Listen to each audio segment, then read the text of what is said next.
ये सब सुन करके आप जो पंडित जी बड़े खुश हुए। उन्होंने कहा कि हमारा बड़ा भाग्य है जो कि हमारी धर्मपत्नी के बालक और यहाँ गौ माता के भी बालक हुआ, अद्भुत बालक हुआ है, आश्चर्य वाला बालक हुआ है ना, गोकर्ण के रूप में जन्म लिया है।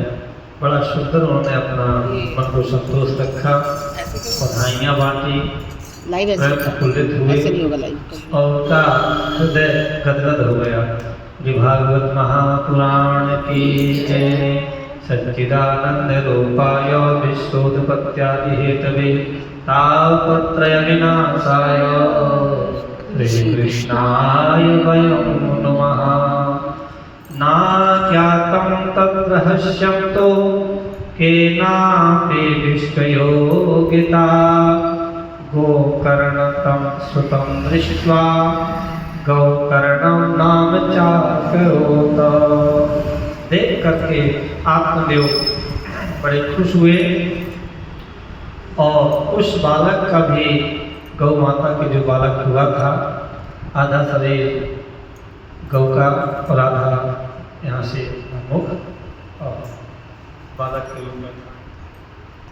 ऐसे देख करके उसका नामकरण किया गौकर्ण। सुंदर कान थे गौ जैसे, उसका नाम गौकर्ण कर दिया गया। कियत् कालेन तौ जातौ तरणौ तनया बभौ गोकर्णः पंडितो ज्ञानी धुंधकारी महाखलः।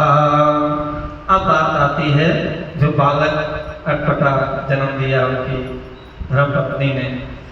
कुछ काल बीतने पर वे दोनों बालक बड़े हो गए, जवान हो गए।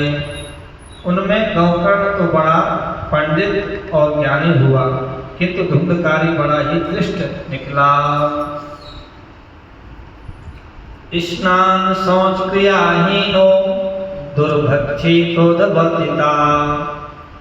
शौच क्रिया कहीं कहाँ शब्द बहुत अच्छे आ जाते हैं। ये शौच जो क्रिया होती है हमारे अपने आप की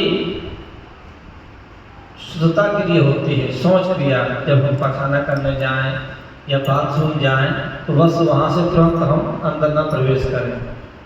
जो अपने वस्त्र हैं उनको हम निकाल करके अपने दूसरे वस्त्र पहने, स्नान आदि करके फिर हम जाएं। इतना ना हो सके तो हाथ पैर कुल्ला करके तो प्रवेश करें।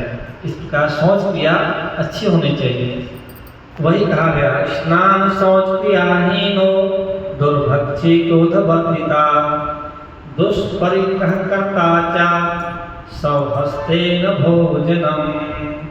और अब आते हैं धुंधकारी के बारे में। स्नान शौचादि ब्राह्मणोचित आचारों का उसमें नाम भी न था, न खान पान का ही कोई परहेज था। क्रोध उनमें बहुत बड़ा चढ़ा था, वह बुरी बुरी वस्तुओं का संग्रह किया करता था। मुर्दे के हाथ से छुआया हुआ अन्न भी खा लेता था। वृंदावन बिहारी लाल की जय। चौराहा सर्वजन वेशी परवेशम प्रदीपकाः लालनया भरता दत्वा सत्या कूपे निपातयत। और दूसरे की चोरी करना और सब लोगों से द्वेष बढ़ाना उसका स्वभाव बन गया था। छिपे छिपे वह दूसरे के घरों में आग लगा देता था। दूसरे के बालकों को खिलाने के लिए गोद में लेता और उन्हें चट से कुएं में डाल देता। शैतान प्रवृत्ति करना। इसलिए माताओं के बारे में देख कर ही सब कुछ करना चाहिए। कहाँ की माता है, माता कैसी है, कि माँ से ही पुत्र का पूरा व्यवहार, संचालन, पालन पोषण, शिक्षा दीक्षा, आचार विचार, व्यवहार, संस्कार इससे प्राप्त होते हैं मैया से, जननी से। इस प्रकार से उसका सब काम ऐसा ही लपट स्वभाव का था, पटक देता था। हिंसिका शास्त्रधारी चा दीनान्धानां प्रपीडिका चाण्डाल विरतो नित्यं पाशहस्ता संगताः। और हिंसा का उसे व्यसन सा हो गया था, मारना, दूसरे की हत्या करना, हर समय अस्त्र शस्त्र धारण किए रहता और बेचारे अंधे दीन दुखियों को व्यर्थ तंग करना। चंडालों से उसका विशेष प्रेम था। संगति होती है जो इसे तरफ लगती है किसी चीज़ की, चाहे भक्ति की तरफ लग जाए, चाहे विषय की तरफ लग जाए, वो आदमी अपने आप ढूंढ लेगा कहाँ मंदिर है, कहाँ सत्संग है, कहाँ तम्बाकू वाला बैठा है, कहाँ बीड़ी वाला बैठा है, अपने आप वो ढूंढ लेगा सत्संगत वाला। इसलिए तलब जिसमें लग जाते वो छोड़ता नहीं है। बोले बोलो राधे राधे। राधे राधे। वृंदावन बिहारी लाल की जय। चौरा सर्वजन द्वेषे परमेश्वर प्रदीपकाः लालनाया भरकंदन्वा सद्या कृपे पातयतो। हिंस का सतधारी और वह हिंसा का उसे प्रशंसा हो गया था, हर समय असत रंग किए रहता था और बेचारे अंधे दीन दुखियों को भी व्रत में तंग करता था। चंडालों का उसको विशेष प्रेम था। बस हाथ में फंदा लिए कुत्तों की टोली के साथ शिकार की टोली में घूमता रहता था। बहरिया जैसे जाते पकड़ने के लिए उसे कहीं हथियार, कहीं बल्लम, कहीं बर्छी, कहीं कपड़ा फायदे हुए उनका। ऐसे वो अपने वेशभूषा बना करके लंपट बना घूमता था।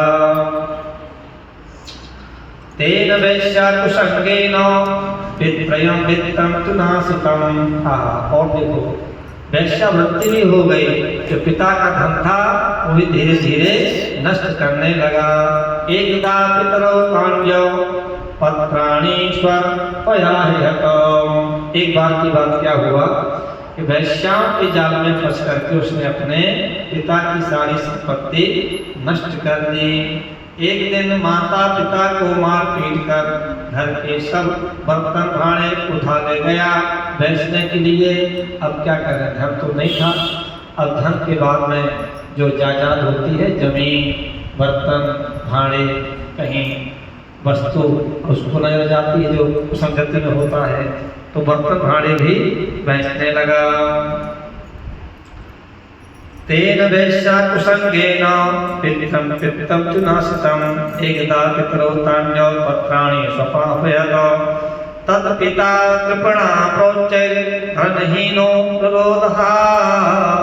बन्धत्वं तु समीचीनं कुपुत्रो दुःखदायकः। साधु ने कहा था ना कि पंडित जी आपके इस जन्म में 7 जन्म तक पुत्र की प्राप्ति नहीं है। बात मान जाते लेकिन नहीं, हमें ही मर जाएंगे, आप हमें कुछ उपाय बताओ। महात्मा जी हैं, आप बड़े ज्ञानी हैं, आप त्रिकालदर्शी हैं। तो महात्मा जी ने कहा कि मरने से अच्छा तो इसका जिंदा रहना अच्छा है, यहाँ क्यों प्राण त्याग कर रहे हो, दोष लग जाएगा। उन्होंने फल दिया था संतोष के लिए, जाओ खिला देना, पुत्र प्राप्ति होगी। लेकिन जब भाग में है ही नहीं है, कहाँ से पुत्र आ जाए। वो फल किसने खाया? खवाया गाय को। गाय से कौन हुए? गोकर्ण हुए। ये है प्रारब्ध की बात। तत्पिता कृपणा प्रोच्चैर् धनहीनो रोदः। बन्धत्वं तु समीचीनं कुपुत्रो दुःखदायकः। इस प्रकार जब सारी संपत्ति स्वाहा हो गई, स्वाहा मतलब चली गई, तब उसका कृपण पिता फूट फूट कर रोने लगा और बोले इससे तो इसकी माँ का बांझ रहना ही अच्छा था। आगे की बात हुई, पहले बेचारी बात थे, इसलिए तो इसका जो माँ है बांझ रहती अच्छा रहता। रोने लगे। और कुपुत्र तो बड़ा ही दुखदायी होता है। अब मैं क्या करूँगा? नारायण भगवान की जय। तब तिष्ठामि त्वं गच्छामि को मयि दुःखं प्रव्योहे।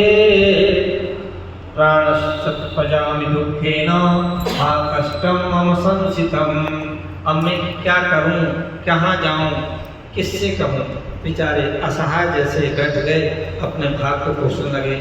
मैं संकट को कौन काटेगा, हाँ मेरे ऊपर तो बड़ी विपत्ति आ पड़ी। इस दुख के कारण अवश्य ही मुझे एक दिन प्राण छोड़ने पड़ेंगे। पुत्रो पुत्रतया धनम धनत्यम पुत्र शोक भाग्य देना हो। पुत्र ही सुख देते हैं और संतान ही हमें रुला देती है। नारायण भगवान की जय। ओम श्री राधे राधे गोविंद गोपाल राधे। श्री राधे राधे गोविंद